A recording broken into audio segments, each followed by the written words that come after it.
Qu'est-ce qui s'est passé pour que nous on adopte leur culture? C'est toujours important de savoir ce qui s'est passé. Je tiens à préciser que les Africains ont subi 400 ans d'esclavage chrétien.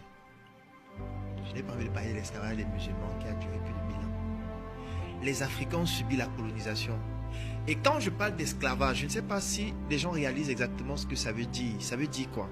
Ça veut dire qu'on arrive ici au Togo. On sélectionne les Togolais les plus forts, les plus valeureux. Peut-être 1000 Togolais. On les met dans un bateau. Et dans ce bateau-là, ce n'est pas que chacun a sa chambre. Ça veut dire que c'est un espace dans le bateau où on met 1000 personnes. On ferme. Le bateau-là va voyager pendant 3 mois, parfois 6 mois. Dans cet endroit-là où ils sont, il n'y a pas de toilette. Ils ne se lavent pas. Ils ne vont pas manger. On va leur jeter la nourriture de temps en temps. Ça veut dire que quand ils vont arriver, par exemple aux États-Unis ou je ne sais pas où, sur les 1000, il y aura peut-être 600 qui sont morts pendant le voyage.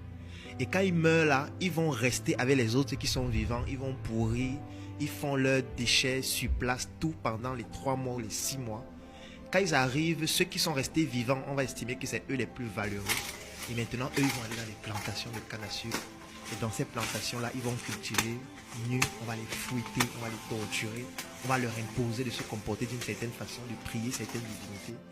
Ça a été fait avec une violence dont vous n'imaginez même pas le degré. En fait, cette violence a été tellement profonde que ça a été inscrit dans nos gènes. Ça veut dire qu'on naît avec les séquelles de cette violence-là. Je ne veux pas parler de la colonisation et de tout le reste qui a été tout aussi violent.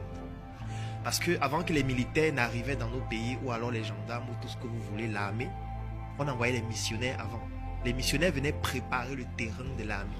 Et qu'est-ce que les missionnaires venaient faire? Ils ne venaient pas nous chatouiller dans les oreilles que est-ce que tu sais que Jésus t'aime?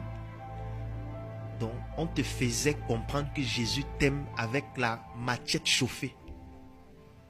Si tu ne veux pas croire que Jésus t'aime, on te coupe un bras pour te rappeler que Jésus t'aime. Vous vous rendez compte que pour que tu crois en Jésus qui t'aime, on doit te couper un bras.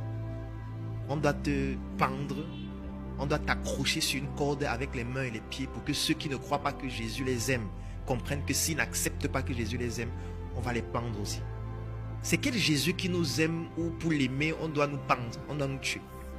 Donc, cette violence-là fait en sorte que nos ancêtres ont compris que, attention, si on ne croit pas en cette affaire-là, ils vont tous nous tuer. Moi, je prends l'exemple de mon village au Cameroun, à l'ouest, où les Français versaient du napalm sur nos villages. Il y a des villages à l'ouest du Cameroun qui ont été totalement détruits à cause du napalm. Le napalm, c'est de l'acide. Ça veut dire que, étant donné qu'on est un peuple qui vit dans les montagnes, c'est pour ça qu'on nous appelle les Grassfields, et que aller sur le terrain, c'était plus difficile.